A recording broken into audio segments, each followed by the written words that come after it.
መስቀል ክብራ እንጦንስ ኢየሱስ የእናቶች ገዳም ሐሞት የጠጣውን መድኃኒቴን ሳየው አንድ ነገር ገባኝ፣ ሁሉ ለኔ ነው። አንድ ነገር ገባኝ፣ ሁሉ ለኔ ነው።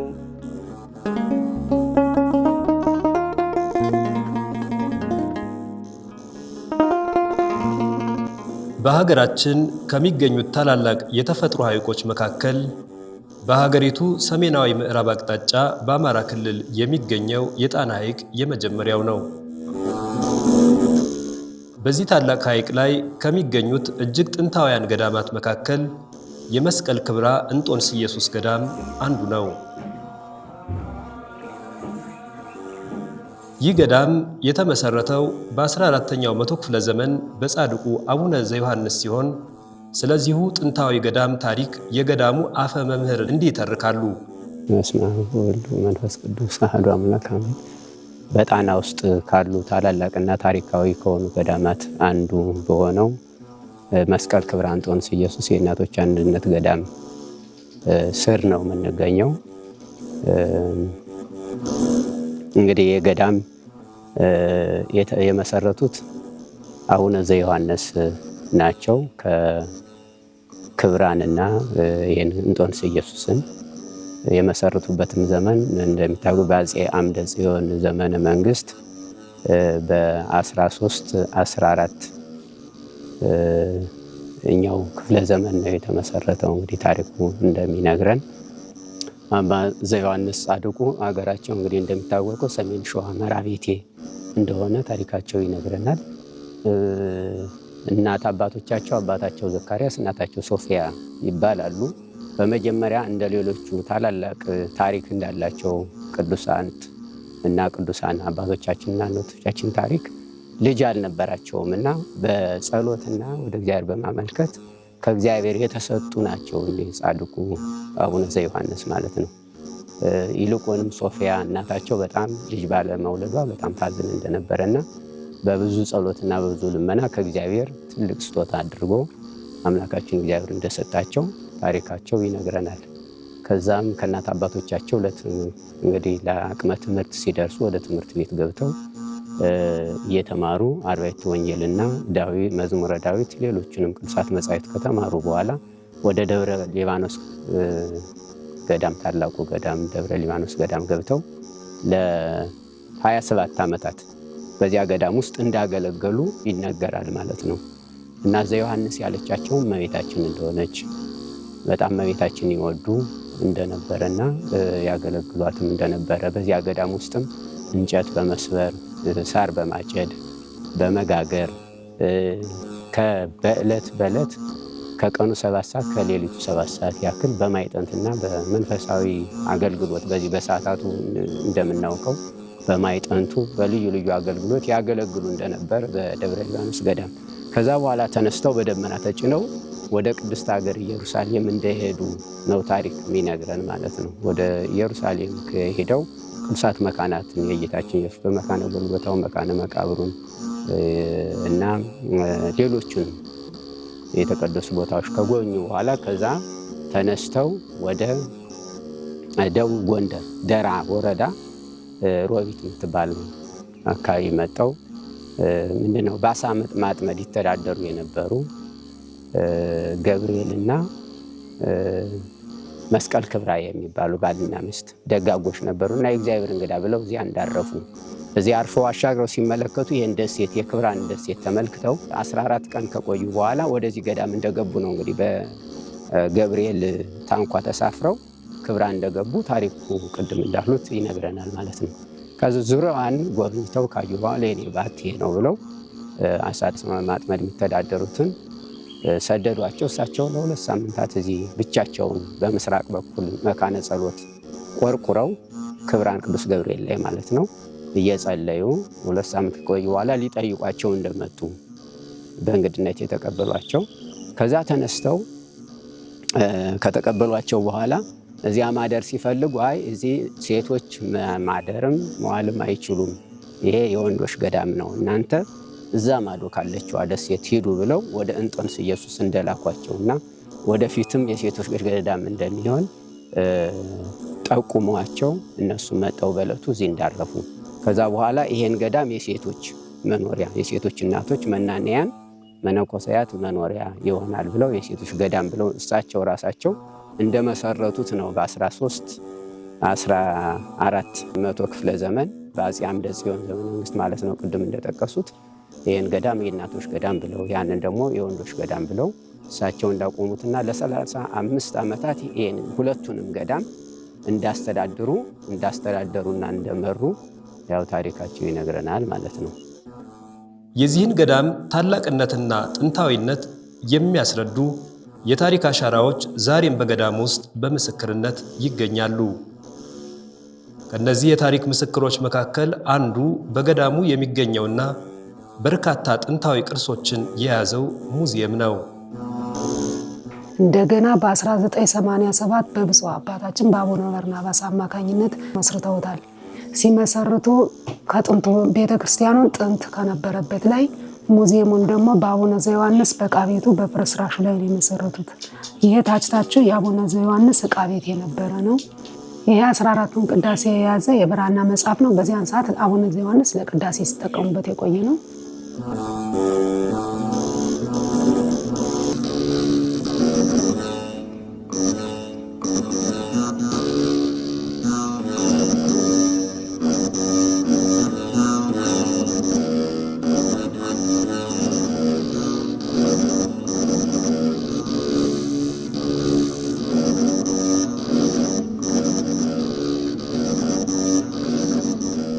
በሙዚየም ውስጥ ከሚገኙት ታላላቅ ቅርሶች በተጨማሪ በዘመኑ ለነበሩት የነገስታትና የመኳንንት ልጆች የግብረ ገብነት ማስተማሪያ ማዕከል ሆኖ ያገለግል የነበረውና በአፄ አምደ ጽዮን በኖራ የተሰራው ባለ 2 ወለል ህንፃ የገዳሙን ጥንታዊነት የሚናገር ሌላኛው ቋሚ ምስክር ነው።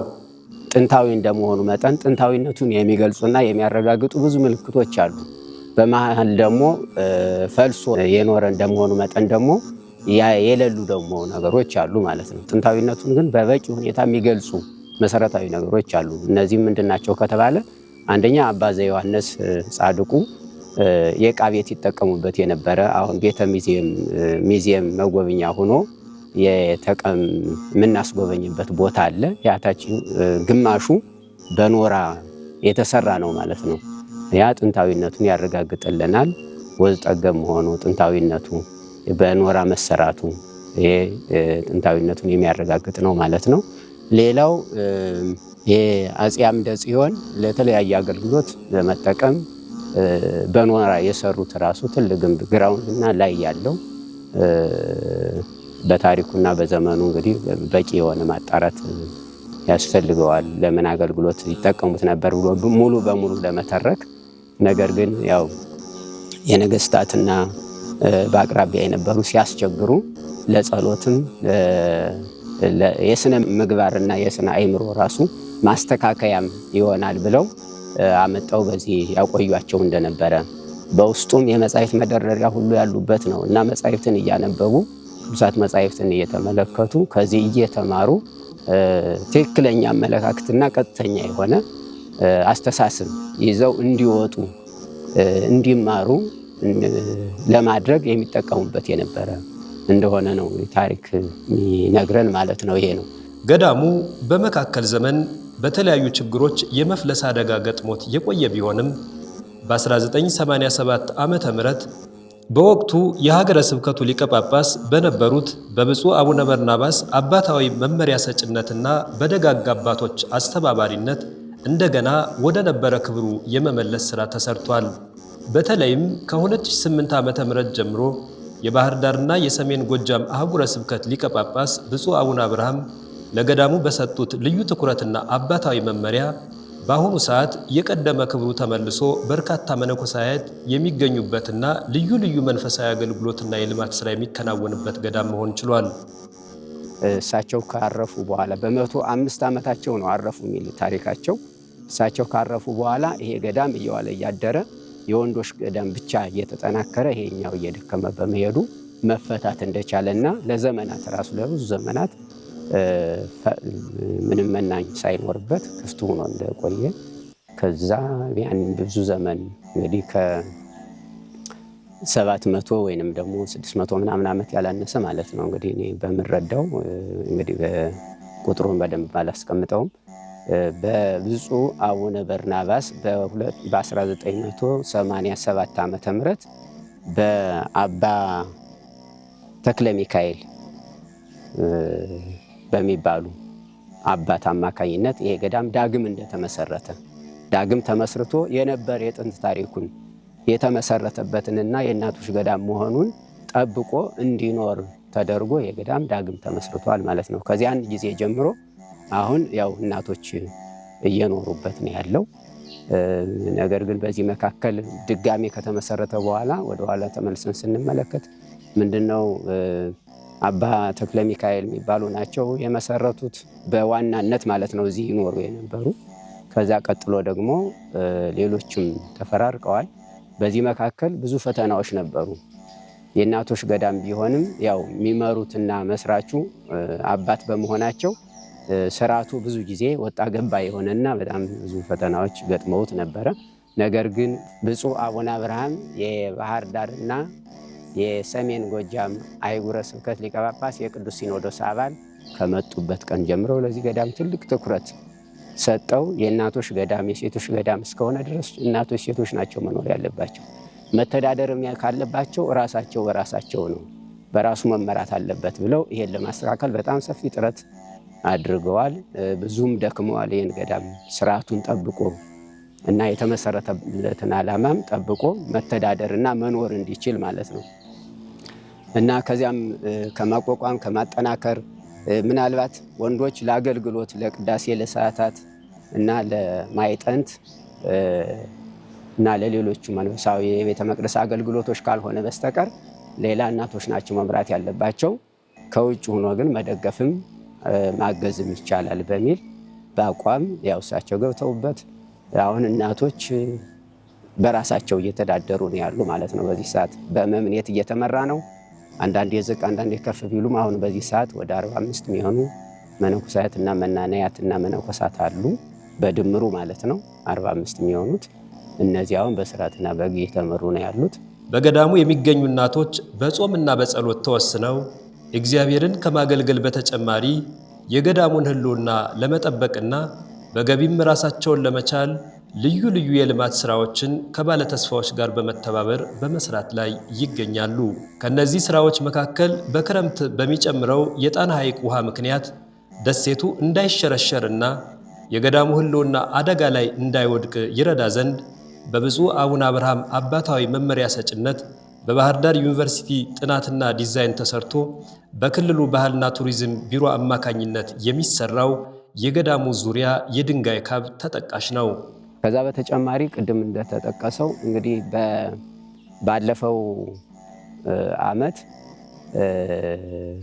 ይሄ የምታዩት ዙሪያውን ራሱ የተሰራው ካብ እናቶች በማስተባበር ይልቁንም ብፁዕ አቡነ አብርሃም የባህር ዳርና የሰሜን ጎጃም አህጉረ ስብከት ሊቀ ጳጳስ የቅዱስ ሲኖዶስ አባል በሳቸው አሳሳቢነትና በሳቸው ግንባር ቀዳሚነት እና በሳቸው ጥረት የተገኘም ጭምር ነው። ባህልና ቱሪዝም ጭምር እያገዘና እየረዳ የተካበ ካብ ነው ይሄ ዙሪያውን ያለው ካብ ማለት ነው።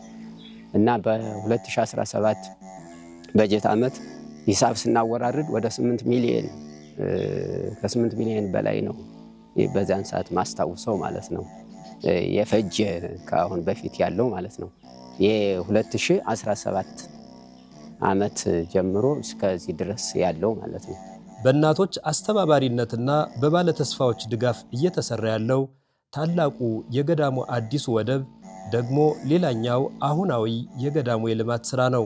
የትልቅ ወደብ እየተሰራ ያለው ደግሞ በበጎ አድራጊዎችና ሰዎቹ እንደዚህ ለምሳሌ አሁን እንኳን በቅርብ ራሱ ዶክተር አለማየሁ የአመልድ ጽሕፈት ቤት ስራ አስኪያጅ እሳቸው ራሱ ወደ 21 ቢያጁ ድንጋይ ሰጠውን አስገብተናል ማለት ነው። ጭነን አስገብተናል። ያ በብር ሲተመን በጣም ከፍተኛ ነው፣ በጣም ከፍተኛ ነው እና ሌሎቹም እንደዚህው በግላቸውም እያስገቡልን እያገዙን ምንሰራው ስራ አለ። የምንታገዘው አለ። በጎ አድራጊዎች እያገዙን፣ እናቶችም የራሳቸውን ራሱ ካላቸው እያንቀፋቀፉ ለቀን ሰራተኛ እየከፈሉ በዚህ መልኩ ነው ይሄ እየተሰራ ያለ ማለት ነው። እና ወደው እንደምታዩት ገና ጅምር ነው። ብዙ ነገር ነው የሚጨርሰው። አሁን 21 ቢያጆ አስገብተናል። በባለሙያ ወደ 60 ቢያጆ እንደሚያስፈልግ ነው ለማጠናቀቅ ካሁን በፊት የተነገረን። እንግዲህ 21 ከሆነ ወደ ስንት ወደ 39 አካባቢ ይቀረናል ማለት ነው። ያንን ገና እንግዲህ የሰው እጅ እያየን ነው። አሁን ደግሞ ማቴሪያሉ እንደምታዩት ገበያው ኑሯል። አቅም ስላጠረ ሁሉ ነገር ቁሞ ነው ያለ ማለት ነው። አሁን ይሄን ለማሰራት አሁንም ቢሆን የሰው ኃይል እንደሚያስፈልገን ነው የሚሰማኝ። ገዳሙም ይሄንን ያው አጠንክሮ ይጠይቃል። እግዚአብሔርን ቀዳሚ አድርጎ እንግዲህ የተጀመሩ ስራዎች ይሰራሉ ብለን እናምናለን። ምንም እንኳን ገዳሙ በውሃ የተከበበ ጠባብ ደሴት ላይ የሚገኝና ለሰፊ ልማት የሚሆን ቦታ የሌለው ቢሆንም የገዳሙ እናቶች ግን ከጥንታውያን አባቶቻቸውና እናቶቻቸው በተማሩት ትጋት መሰረት ልዩ ልዩ ራስ አገዝ ስራዎችን በመስራት ገዳማቸውን በገቢ ራሱን እንዲችል በጥረት ላይ ይገኛሉ።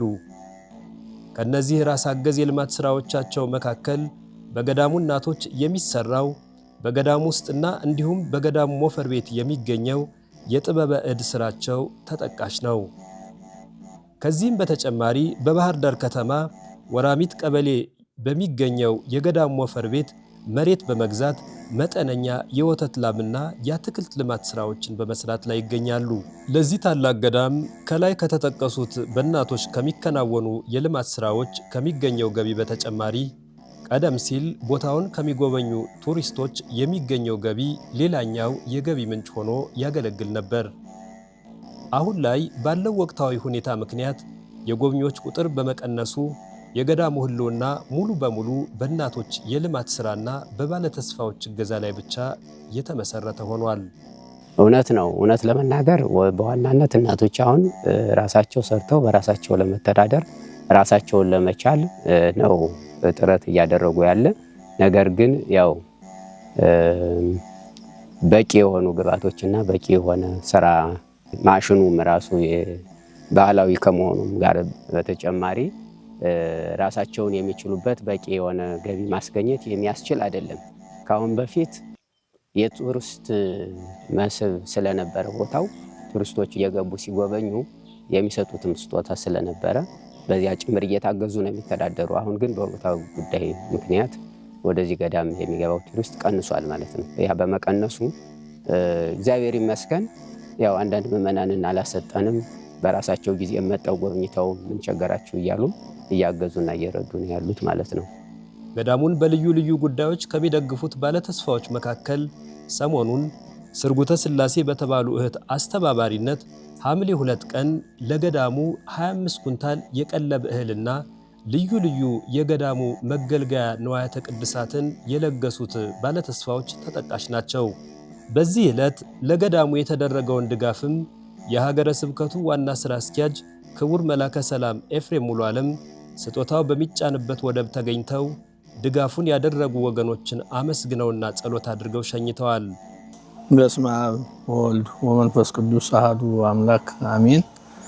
እግዚአብሔር አምላካችን ሕያው ባህሪ ልዑለ ባህሪ ቅዱሰ ባህሪ ንጹሐ ባህሪ የሆን ዓለምን ፈጥረህ የምትገዛ እኛንም ለሰቦተ ስም ለገቢረ ፈቃድ ወደዚህ ዓለም ያመጣህን ቅዱስ አምላክ ሆይ ይህንን ሰዓት ባርከ ቀድሰ በቸርነት ተጠብቀህ እስከዚህ ሰዓት ያደረስከን ክብርና ምስጋና ላንተ ይሁን።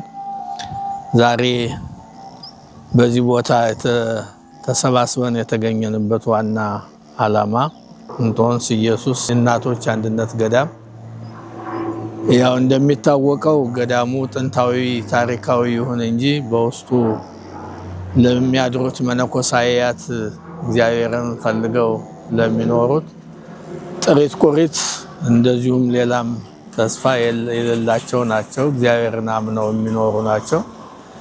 ያው እንደሚታወቀው ገዳም ማለት ንጽህ ጠብቆ ካለም ርቆ ተስፋ መንግስተ ሰማያትን ሽቶ የሚኖሩበት የተገኛቸውንም ሁሉ በጋራ አድርገው የሚኖሩበት ነው። ይህ ገዳም ደግሞ በተለይ እናቶች ብቻ አባቶች ለአገልግሎት የተመጠኑ አባቶች ይገኙበታል። ነገር ግን ገዳሙ የእናቶች ገዳም ነው። እንጦንስ ኢየሱስ የእናቶች አንድነት ገዳም ተብሎ በተለይ ብፁዕ አባታችን አቡነ አብርሃም የባህር ዳርና የሰሜን ጎጃም ሀገረ ስብከት ሊቀ ጳጳስ የቅዱስ ሲኖዶስ አባል የጽርሐ ጽዮን መንፈሳዊ ኮሌጅ የበላይ ጠባቂ በሚያስተዳድሩት በዚህ በሀገረ ስብከቱ ውስጥ ዝነኛ የሆነና ጥንታዊ ታሪካዊ የሆነው ገዳም ሌሎችም ገዳማትም ጭምር አሉ። ነገር ግን ዛሬ ዋናው እዚህ የተገኘንበት ዋና ዓላማ በጣና ሐይቅ ውስጥ ከሚገኙት ታላላቅ ገዳማት የእናቶች አንድነት ገዳም እንጦንስ ኢየሱስ ነው። ለዚያ ገዳም ከፍተኛ የሆነ አባታዊ መመሪያን በመስጠት የገዳሙም ተስፋ ሊሆን የሚችሉ ነገሮችን እያፈላለጉ ብዙ ስራዎች ተሰርተዋል። ከነዚህ መካከል እንግዲህ ስርጉተ ስላሴ ቀለም የሚሆን 25 ኩንታል እህል ነው ያቀረቡ። እንግዲህ በእውነት ይሄ በአሁኑ ሰዓት ዓለም በጣም ኑሮ በተወደደበት ሰዓት ለስጋ የማደርገውን ለነፍሴም ባደርግ መልካም ነው ብለው ይህንን ለእናቶች መቅኑን ሊሆን የሚችል 25 ኩንታል እህል ያቀረቡት ስርጉተ ስላሴ በእውነት ክብር ይስጥልን እንላለን።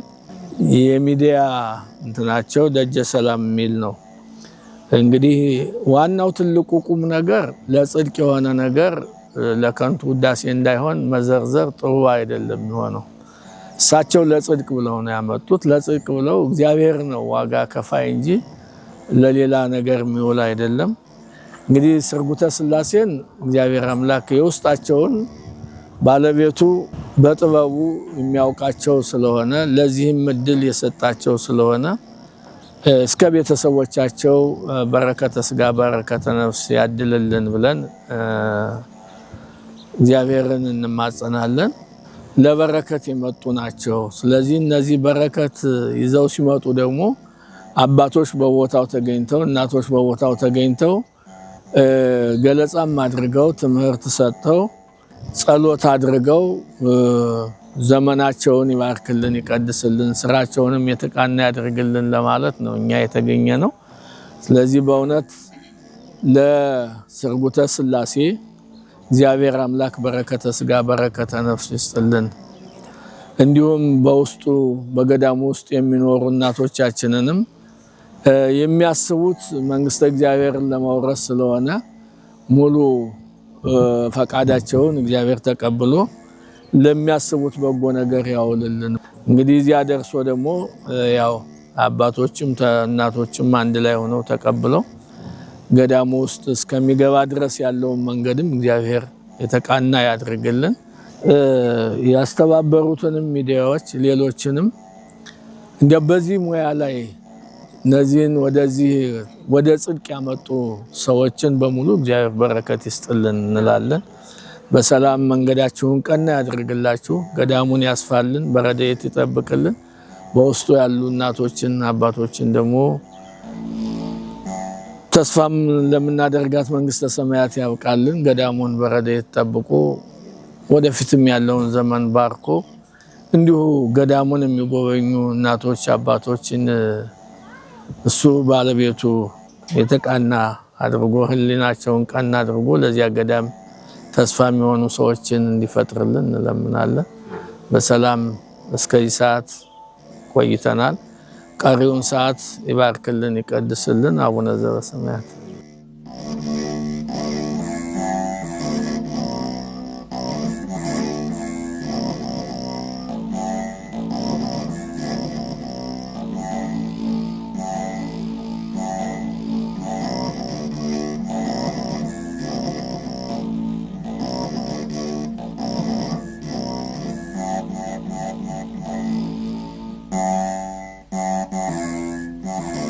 ስጦታው በቦታው ሲደርስም የገዳሙ እናቶች ስጦታውን እንዲያደርሱ ከተላኩ መምህራን በገዳሙ ሥርዓት መሰረት አመስግነውና ጸሎተ ማርያም ደግመው ተቀብለዋል። ወደዚህ ያርጠልየን ለመጠቀም ያብቃን።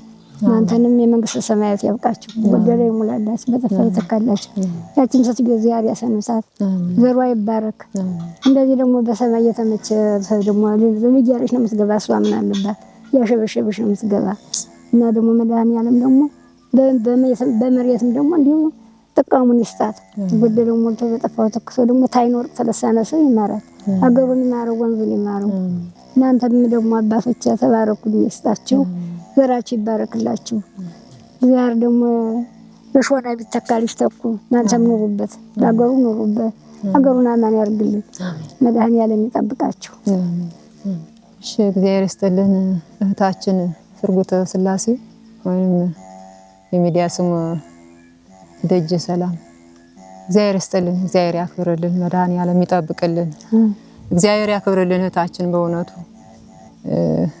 ከዚያም ብለሽ ቤተሰቦችሽን ሰባስበሽ ህዝበ ክርስቲያንን ጠይቀሽ አሰባስበሽ ለዚህ ያደረስሽልን ያበቃሽልን ክብር ምስጋና ያግባልን እግዚአብሔር ይስጥልን ክብሩ ጸጋውን ያድልልን ደርሶናል ቃል ገብተሽበት መሰረት 25 ኩንታል ይሄ ለጊዜው እስቲ እንዲያው ለጊዜው ከዚያ ደግሞ ምን ቀጥለው እንቀጥላለን ብለሽ ቃል ገብተሽልሽ ነበር ያው ደርሶናል በወንድሞች በአባቶች አማካኝነት ለቦታው አውጥተውልናል እግዚአብሔር ይስጥልን እግዚአብሔር ያክብርልን ሁሉንም እያስተባበርሽ እንድትቀጥይበት ነው የማሳስብሽ ታለም እግዚአብሔር ይስጥልን እግዚአብሔር ያክብርልን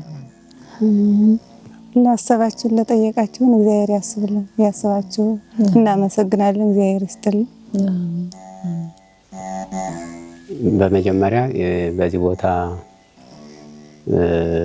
በበጎ ስራ አማካይነት እንድንሰበሰብ ያደረገን የእግዚአብሔር ስሙ የተመሰገነ ይሁን ለእመቤታችን ለቅድስት ድንግል ማርያም ክብር ምስጋና ይግባልን ለክብሩ መስቀሉን ክብር ምስጋና ይድረሰው እናቶቻችን አባቶች የመረቁትንም መርቃት እግዚአብሔር ያሳርግልን እውነት ለመናገር ለዚህ ሁሉ በጎ ስራና ለዚህ ሁሉ የዚህ ገዳም ህልውና እንዲቀጥል የማድረግ ትልቁን ስራ እየሰሩልን ያሉ በዋናነት ግንባር ቀደም ምንድነው ትልቅ ትኩረት ሰጠው ባለቤቱ ነው የበላይ ጠባቂም እንደመሆናቸው መጠን ብፁዕ አቡነ አብርሃም ናቸው የሳቸውም እድሜና ጤና ረጅም ዘመን ይስጥልን አምላካችን እግዚአብሔር ይህን ስጦታ የሰጡትንም እግዚአብሔር አምላክ በረድኤት ይጠብቅልን አብዝቶ ይስጣቸው ሁሌም ቢሆን ከመስጠት እግዚአብሔር አምላክ አይከልክላቸው እግዚአብሔር በያሉበት ከክፉ ነገር ሁሉ ጠብቆ ያኖርልን ቤተክርስቲያን እንኳንስ የሰጡትን ያልሰጡትንም ጭምር ሁልጊዜም ቢሆን በጸሎታ ታስባለች ወለለይ ፈቅዱ ያዋሉ ወሙዘዩ ተወኪፈ ከፍቶት ወማብለ ሁሉም እንዲያው የመስጠት ፍላጎት ኖሯቸው የሚሰጡት አጠው ሳይሰጡ የቀሩትን ሁሉ በረድኤት ታስባቸው በጎ ፈቃዳቸውን ተቀበልላቸው ተምኔታቸውን በጎ ተምኔታቸውን ፈጽምላቸው እያለች ዕለት ቤተክርስቲያኗ ትጸልያለች በየትኛውም በገዳማትም ሆነ በእያንዳንዱ አጥቢያ ቤተክርስቲያን በቅዳሴውና በጸሎተ ዕጣኑ ሁልጊዜም ቢሆን ለዘወትር የሚጸለይ ጸሎት ነው ማለት ነው ስለዚህ ሊሰጡ አስበው ሊሰጡ ተመኝተው መስጠት የማይችሉ ሆነው የቀሩትን ሁሉ በጎ ፈቃዳቸውን ይቀበልልን ያ ማለት እንኳን የሰጡትን ለማለት ነው እና ሁልጊዜም ቢሆን ቤተክርስቲያኗ ስለምትጸልይ ይልቁንም ደግሞ በስም ተጠቅሰው በስም ተነስተው በስም ተወስተው እንደዚህ ደግሞ የመጡትን ደግሞ በእናቶችና በመናንያን ልቦና ውስጥ ሁሌም ስለሚኖሩ ባንቃይዶ ሆነው ስለነሱ ይጸልያሉ ማለት ነው አጥብቀሽ አማልጅ ብሎ ባሪያቆስ እመቤታችን ቅድስት ድንግል ማርያምን እንደለመነ በቅርብ ላሉና ገዳሙን ለሚያገለግሉ ገዳሙን ለሚረዱ ደግሞ የበለጠ ተግተው ይጸልያሉ ማለት ነው እናቶቻችንና ሊሰጡ አስበው ሳይቻላቸው የቀሩትንም የሰጡትንም እግዚአብሔር አምላክ በረድኤት ይጎብኝልን በገዳሙ ዙሪያ ያገለገሉትን የረዱትን ይሄን ካብ ራሱ ያጠኑ ዩኒቨርሲቲ ውስጥ ምሁራን አሉ አጥንተው ለባህልና ቱሪዝም ያቀረቡ በብፁዕ አባታችን አማካይነት እነሱን ሁሉ በዚህ ቦታ መጣው የሚማጸኑትን ደጅ የሚጸኑትን በጸሎታችሁ አስቡን አትርሱን ያሉንን ሁሉ እግዚአብሔር አምላክ በበጎ ያስብልን በረድኤት ይጠብቅልን በቸርነት ቤታቸውን ይሙላልን ጤናቸውን ሰላማቸውን ክብራቸውን ጠብቆ ያኑርልን እግዚአብሔር አምላክ ልመናችንን ይቀበለን ጸሎታችንን ያሳርግልን አትርሱን በጸሎታችሁ አስቡን በማለት በዚህ ቦታ መጥተው ደጅ የሚጸኑትን የሚማጸኑትን የቤተ መቅደስ ነዋያት በመስጠት የሚያገለግሉትን ሁሉ እግዚአብሔር አምላክ አገልግሎታቸውን፣ ስጦታቸውን፣ መባቸውን ተቀብሎ ይባርክልን። የሰላም ባለቤት ሰላም እንደዋለን ሰላም ያሳድረን። ቸር ክረምት ይስጠን። በያሉበት ምእመናንን ለዚህ ተሳታፊ የሆኑትን አምላካችን እግዚአብሔር ረድኤቱን፣ ጸጋውን፣ ክብሩን አብዝቶ ይስጣቸው። ያልሰጡትም የሚሰጡበት ልቦና ይስጥልን። የእመቤታችን አማላጅነት፣ የእግዚአብሔር ቸርነት፣ የማኅበረ መላእክት ተራዳኢነት፣ የቅዱሳን ጸሎት ከኛ ጋራና ከምእመናን ጋራ ይሁን። አገራችን ኢትዮጵያንም ሰላም ያድርግልን፣ ያን ይፈውስልን፣ ሕያዋን ይጠብቅልን፣ ነፍሳተ ሙታንን ያጽድቅልን፣ ልመናችን ይቀበልልን። አቡነ ዘበሰማያት። በስመ አብ ወወልድ ወመንፈስ ቅዱስ አሐዱ አምላክ አሜን። እንደ እግዚአብሔር ቸርነት ዛሬ በዚህ ቅዱስ ስፍራ የተገኘሁበት ምክንያት ጥር 6 ቀን ረድኤተ እግዚአብሔርን አጋዥ በማድረግ በማህሌት በዚህ ቅዱስ ስፍራ ተገኝቼ ለማገልገል ወርጄ በዚህ ቦታ ተገኝቼ ነበር።